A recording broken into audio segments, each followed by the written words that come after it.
반갑습니다. 모든 낙찰자들이 행복한 1% 기부에 동참하기를 희망하는 경매 채널 김도현입니다. 네, 이번 시간은 실제 경매 컨설팅을 했던 어떤 사건입니다. 실제 컨설팅을 제가 했던 사건인데 최근에 아파트 외에 어떤 다른 물건, 다른 컨설팅 관련 다른 분석 방식에 대해서 좀 수업을 해주세요.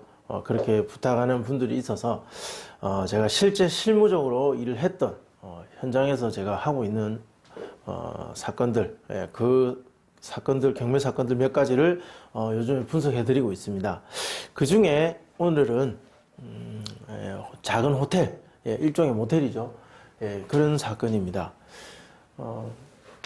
실제 그 컨설팅을 요청하시고 의뢰하셔갖고 받으신 분이 있고, 이제 뭐 당연히 실명을 말씀드릴 수는 없고요. 자, 사건 번호는 2018타경 6111입니다. 먼저 상세 페이지를 한번 보겠습니다. 부산지방법원 본원 사건이고, 부산 금정구 구서동 415-28번지 숙박시설입니다. 물건의 종류는 숙박시설. 토지 면적은 152.7평, 건물 면적은 321평, 연면적입니다. 그리고 토지와 건물은 일괄매매, 감정가는 36억 9,700만원. 그리고 두 번 유찰됐습니다. 두 번 유찰돼서 23억 6,600. 단순히 이 가격만 보시면 36억, 23억, 약 13억이 떨어졌다. 와, 정말 싸게 유찰됐구나.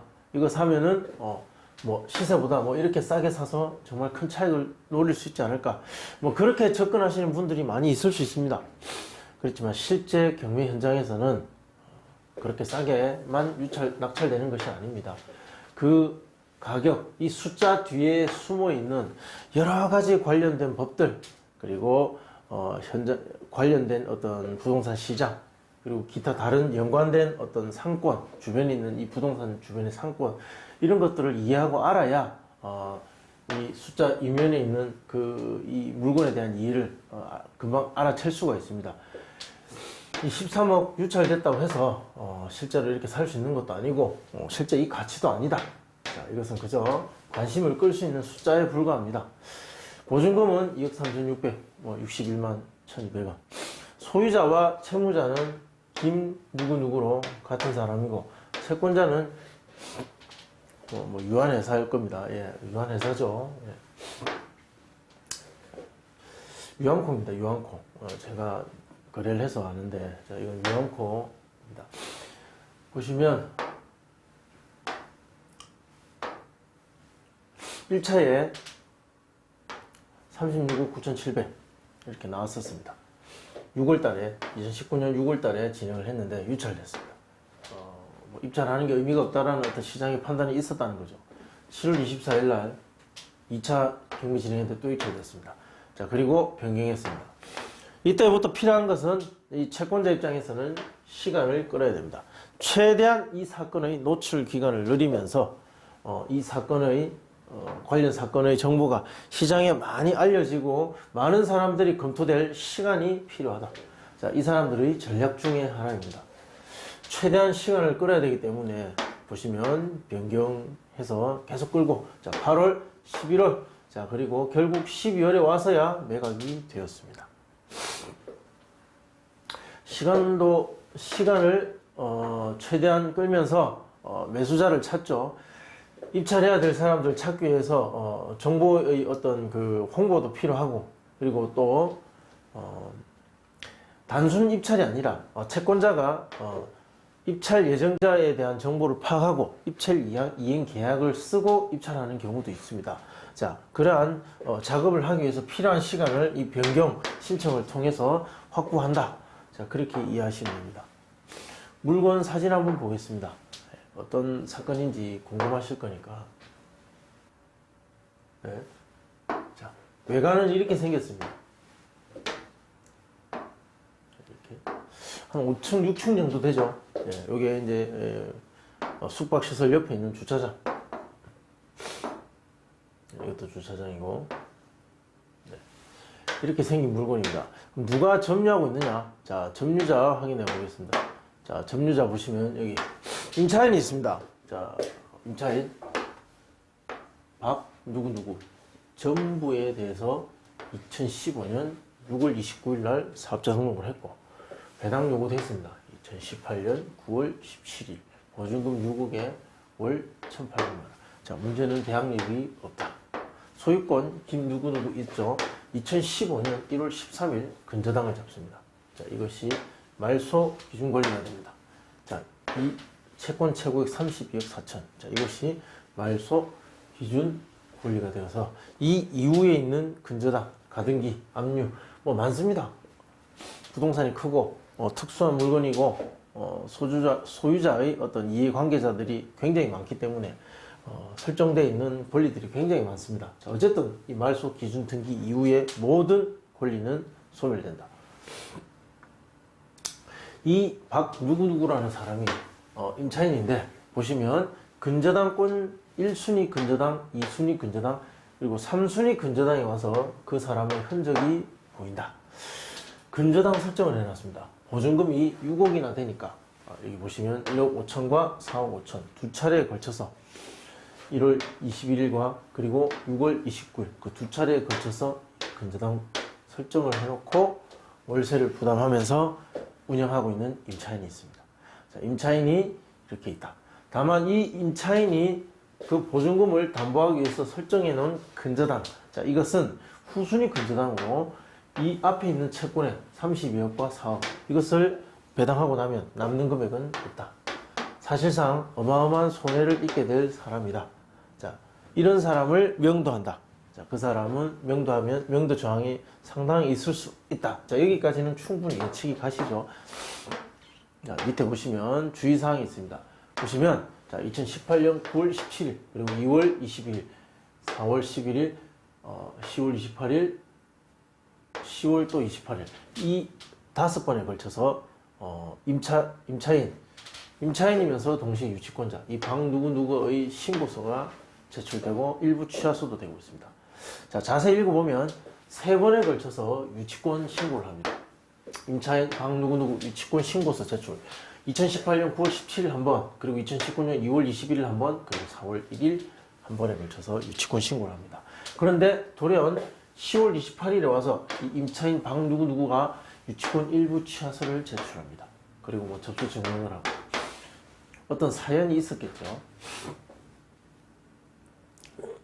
그 내용은 보면 뭐 금액에 대한 자세한 내용은 없지만 일부 보일러 공사가 있고 나머지 뭐 기타 다른 또 자세한 내용은 알 수 없지만 있습니다. 뭐 금액을 보시면 320, 440 그리고 4억 5천 여기 보시면 4억 5천 이 4억 5천이 제가 생각했을 때는 어떤 이 숙박시설의 리모델링 비용으로 사용되지 않았나. 자, 그렇게 보고 있습니다. 자, 그렇게 해서 리모델링 비용으로 사용된 금액을 담보하기 위해서 설정한 근저당, 보증금으로 그 공사 대금을 보증금으로 한 경우는 유치권이 성립하지 안 된다는 판례는 있습니다. 자, 그런 사실을 알아서 취하를 했는지 소유자와 임차인과 그리고 채권자 그들 간의 어떠한 이해관계에 얽혀서 유치권 신고를 했다가 또 그것을 돌연 취하 신청하는 그 과정에 어떤 일이 있었고 어떤 권리적 어떤 다툼이 있었는지는 알 수는 없습니다. 어떤 결과적으로 취하 신청을 했기 때문에 입찰하고자 하는 사람 입장에서는 크게 부담이 없이 접근할 수 있다. 자, 이제 이 사건의 특징에 대해서 일단 한번 짚어봤습니다. 자, 제가 준비한 자료 보겠습니다. 매각 대상물. 자, 공구상의 표시는 이렇게 뭐 금동구 구소동 415-28 그리고 15 두 필지입니다. 필지 공구상의 표시는 뭐 실제 현황과 차이가 없다. 자, 건물은 공구상 어떤 모텔로 되어 있지만 현칭은 뭐뭐 호텔로 되어 있다. 요것은 좀 다르다. 위치의 표시는 문제가 없지만 공구에 나와 있는 이 건물에 대한 표시는 차이가 있으니까 그 점은 알고 입찰하라. 자, 그런 내용입니다.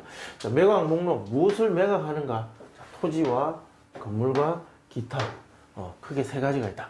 자, 첫 번째 토지는 구소동 41-28, 41-15, 자, 102평과 90평. 상업지 102평과 50평을 매각합니다. 자, 건물은 철근 콘크리트조 슬래브 지붕의 숙박시설 용도인 건물 연면적 291평을 매각합니다. 그리고 또 숙박시설 옆에 철파이프조 차양막 지붕, 자, 이것은 아마 제시외일 겁니다. 요거 30평, 2호평을 매각에 포함시켜서 같이 매각한다. 자, 그래서 낙찰 받으면 이것을 내 소유로 가져올 수 있다. 자, 이렇게 이해하시면 됩니다. 자, 여기까지는 뭐 아파트나 빌라나 일반 단독주택이나 별 차이가 없습니다. 그런데 자, 이것을 제가 온라인에서 이런 어떤 특수한 물건을 지속적으로 반복해서 수업하지 않는 이유는 굳이 이것을 사야 될 사람이 아니면 굳이 뭐 이걸 알 필요는 없다라는 거죠. 이 모텔 물건은 그것을 분석하고 입찰하기 위해서는 그 모텔 그 업계의 돌아가는 상황을 이해를 하고 알아야 됩니다. 그리고 경쟁자가 될 모텔 입찰에 참여할 사람들, 모텔을 운영할 사람들, 또는 모텔 임대 사업할 사람들, 그들의 어떤 생각, 그리고 어떤 계산 방법, 그것을 알아야만 그 머릿속을 예측할 수 있고, 그것을 예측해야만 그들과 경쟁해서 낙찰을 받을 수가 있다는 거죠. 근데 이런 일을 상시적으로 하고 입찰 참여하지 않을 사람이 굳이 그것을 연구하고 알아내고 분석해야 될 필요는 없다라는 거죠. 뭐 단순히 수익을 내기 위해서 한다면 수익을 내기 위한 부동산을 해야 됩니다. 여기서 만약에 수익을 낼 수 있다고 생각한다면 하시면 됩니다. 그러나 모든 사람들이 이 모텔 물건을 분석하고 여기서 수익을 내겠다 생각하고 도전하지는 않는다는 거죠. 자, 이런 물건들은 수업할 내용도 많고 설명하고 알아야 될 내용도 많습니다. 그리고 제 설명 안에 이 사건과 관련된 이해관계자들을 얽힌 어떤 다툼이나 예상되는 분쟁, 이런 것도 언급하면서 수업을 해야 되는데, 그 개인들의 정보가 노출되기 때문에 이름을 말할 수 없고 구체적으로 설명할 수 없기 때문에 온라인 수업에는 적합하지 않은 사건입니다.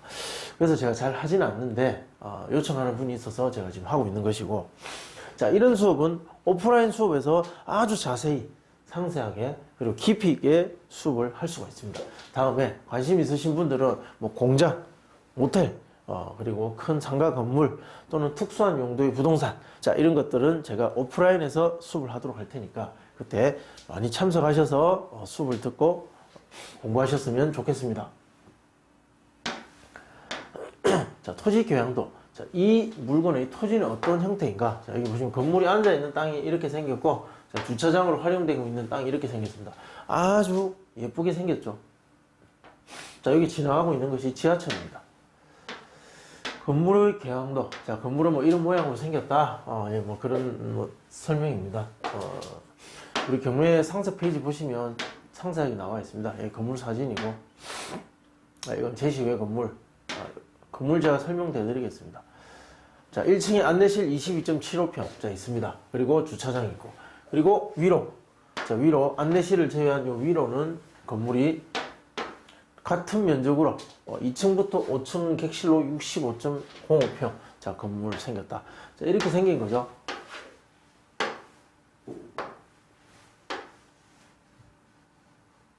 자, 이렇게.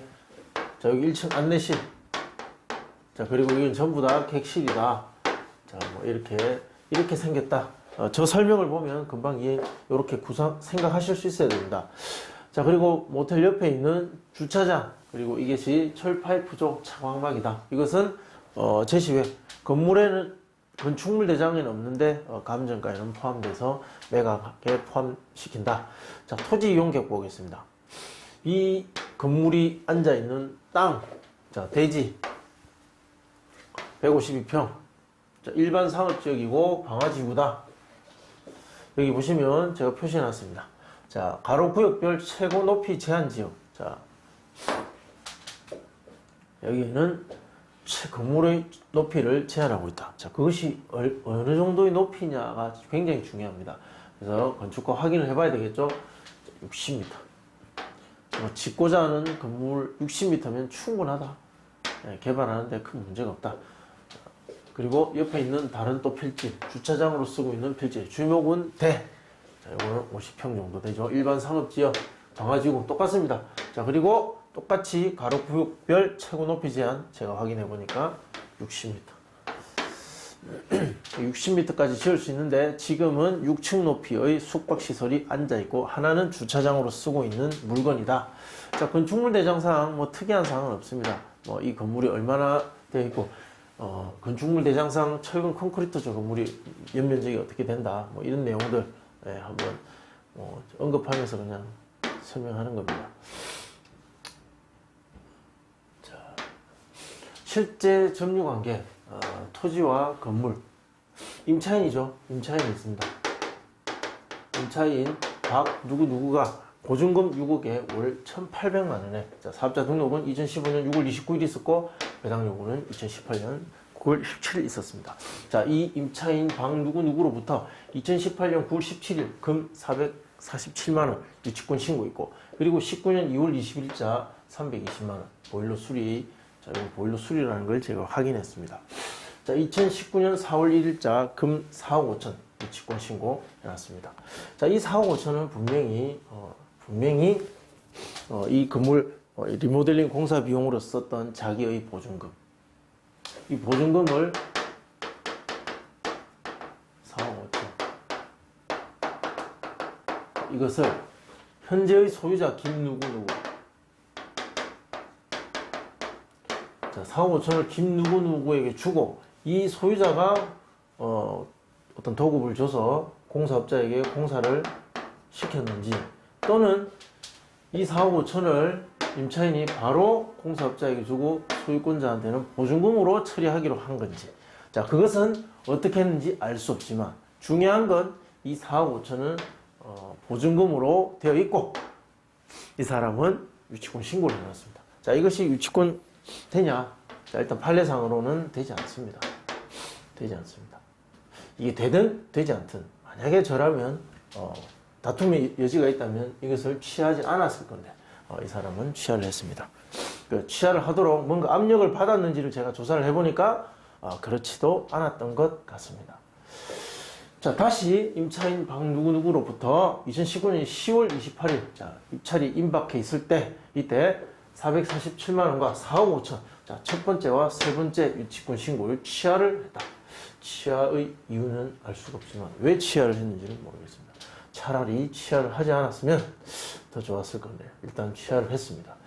그리고 이 320만 원 보일러 수리비는 취하지 않았다. 자, 이것은 충분히 유치권 다툼의 여지가 있고 실제로 성립할 수도 있습니다. 이 보일러라는 것은 건물의 어떤 종물로서 복물의 사용에 크게 이바지 않은 일상적으로 이바지 않은 어떤 건물의 일부분으로 본다. 따라서 보일러 수리비는 필요비, 어떤 유익비 같은 어떤 성격으로서 유치권이 가능하다. 자, 그래서 이 부분은 취하지 않은 것 같습니다. 자, 이런 상태. 자, 낙찰받으면 낙찰자가 부담해야 될 어떤 법률적, 어떤 심리적 또는 경제적인 부담 무엇이냐. 비록 취하 신고는 유치권 신고가 하고 취하는 되었지만 그러한 흔적들이 있었던 명도 저항이 충분히 있을 법한 임차인이 점유하고 있다는 것. 그리고 얼마 되지 않지만 보일러형 있다는 것. 자, 이 정도는 감안해서 진행을 해야 된다. 법령 규정에 의한 제한. 자, 여기 이 부동산에 대한 법령 규정 제한이 있느냐? 아까 보셨다시피 가로구역별 최고 높이. 자, 이 정도. 그 외에 특별한 어떤 제한은 없다. 낙찰을 받는다면 매수인이 인수하기 될 부담. 저 조금 전에 언급했다시피 어떤 그런 유치권 관련 부분 있겠죠. 자, 인수사항은 등기부 사항에 인수할 사항은 없다. 자, 관리비는 뭐 별도 관리비 없고. 자, 전기는 계약전력 98kW와 25kW 있다. 자, 명의는 현재 임차인으로 되어 있고 모두 완납한 상태고 수도 연결되어 있고 뭐 요금 확인은 제가 하지 않았습니다. 자, 어쨌든 임차인 명의로 전기도 사용되고 있고 완납되고 있다. 거의 모텔 운영 의지는 충분히 있다라는 것을 확인할 수가 있죠. 자, 이런 경우는 낙찰받고 이분과 재계약할 수도 있습니다. 적절한 조건이 서로 협의가 된다면 재계약도 충분히 가능하지 않을까 생각합니다. 불법 건축물 적발 이력은 없더라. 자, 기타 점검 내용. 자, 임차권자 누구누구로부터 유치권 신고된 자, 2019년 2월 11일자 그리고 2019년 2월 11일자 320만 원은 다툼의 여지가 있고 비록 신고되지는 않았지만 자, 명도 및 재계약 과정에 있어서 법적인 다툼은 발생할 수 있고 모텔 영업 허가권, 자, 이 모텔 영업 허가권이 이 협상의 무기로 사용될 가능성이 높다. 자, 여러분들은 이 부동산의 건물 그리고 토지만 가치 분석을 하고 경제적 가치만 보겠지만 사실 숙박업소는 영업 허가권이 있습니다. 이 영업 허가권을 받기 위해서 필요한 시설, 집기류가 내부에 구비되어 있어야 되고 그것을 갖추어야만 영업 허가를 받을 수 있습니다. 자, 그것의 어떤 그 금전적 가치로 환산하다면 수억 원에 이를 수 있죠. 자, 이것이 명도 과정에 있어서 협상의 무기로 사용될 수 있습니다. 만약에 임차인이 영업 허가권을 줄 수 없다, 폐업도 못 해주겠다 라고 버티면 낙찰자 입장에서 모든 걸 법적으로 진행할 수밖에 없습니다. 새로운 영업 허가를 얻기 위해서는 또 수억 원의 돈이 추가적으로 지출될 수도 있고, 만약에 새로운 영업권을 얻기 위해서 큰 부담 없이 적당한 어느 정도의 적당한 시설비 정도의 금액으로만 또다시 영업 허가권을 낼 수도 있고, 또 경우에 따라서는 더 이상의 영업 허가권은 불가능한 지역이 될 수도 있습니다. 옆에 학교가 있어서 정화구역 안에 들어가서 더 이상의 영업 허가권을 교육청으로부터 받을 수 없다. 그렇게 된다면 지금 현재 가지고 있는 이 임차인의 영업 허가권은 명도 과정에서 큰 무기가 될 수가 있다는 거죠. 자, 그 부분을 모텔 입찰을 하고자 하는 분들은 반드시 확인하고 들어가야 되고, 자, 이 지금 보고서 지면상에 그리고 이 수업 중에 언급되지는 않지만 그 모든 것을 다 검토하고 가능 여부를 체크하고 입찰에 들어갔었습니다. 명도계. 자, 그럼 누구를 명도할 것인가? 자, 명도 대상자는 소유자 김 누구누구와 임차인 방 누구누구입니다. 권리관계는 소유권자와 임차권자죠. 김 누구누구 소유자는 점유하고 있지 않음이 거의 명확하기 때문에 일단 임차권자가 1차적인 명도 대상자가 될 겁니다. 통상적인 협의 과정에 따라서 이래서 약 3개월이겠지만 강제 집행을 한다면 3, 4, 6개월 정도. 자, 이것은 그 해당 관할 법원의 업무 처리 과정에 따라서 변동은 있을 수 있다. 만약에 여기 안에 있는 이 숙박시설의 강제 집행을 진행한다면 한 3천에서 4천 정도는 충분히 들어갈 것이고, 통상적인 면적으로 예상되는 금액이지만 상황에 따라서 또는 어떤 특이한 경우에 따라서 약간의 변동은 있을 수 있다. 이사 합의를 한다면 이 강제 집행 비용 이하에서 할 것이지만, 자, 이 물건은 단순히 주거용, 점유하고 있으면서 주거하고 사람이 사용할 수 있는 주거용으로서의 부동산이 아니라 모텔 영업 허가권, 모텔 영업 허가권과 관련이 있고, 첫 번째, 또 두 번째, 하루하루 돈입니다. 하루하루 돈. 자, 이 영업이엔 영업이익.